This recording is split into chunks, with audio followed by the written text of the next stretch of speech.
This is a using your backing as binding, just a pretty quick video because it's not overly complicated and I kind of have everything out. My back I'm going to use for the binding, and it is a neutral on the back, but this quilt has so much color in it because Liberty prints are usually very, very colorful, so it just helps to like tone the edge down a little bit when you use something a little bit more neutral rather than dark. So what you're going to do is it's pretty easy. When you do the quilt, make sure you have at least 2 inches all the way around. I have a lot more because these are the sides, but when you do, the tops and bottoms, just make sure that you have enough to cut. Go around and just chop these little ends off here, just because they can be a bit annoying. So just use a little pair of scissors and get those off. Remove any pins. I have 1 pin left in here just because it was stabilizing it. So anyway, just remove any pins.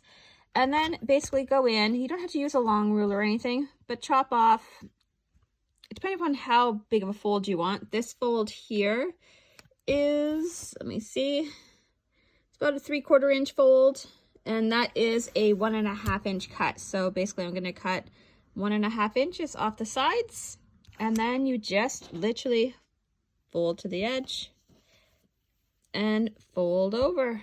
And you can actually do that as you go in the sewing machine, or you can go around and pin and clip.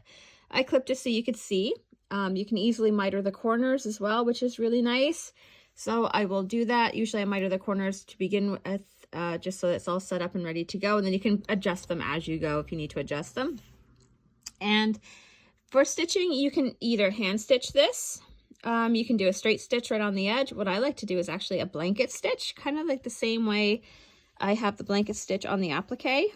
I just, on my machine, I can reverse it so that it works as a binding stitch. And I'll stitch right along the edge here with the little bits going over.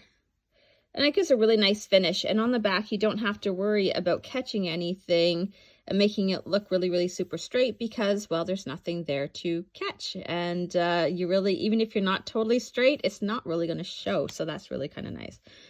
So that is how I do that bit, and I'll put this up on YouTube as well as on TikTok and on Instagram. So if you want to follow me on any of those, it's at Victory Stitches, and find me there. But there we go, backing as binding. Pretty simple method to do.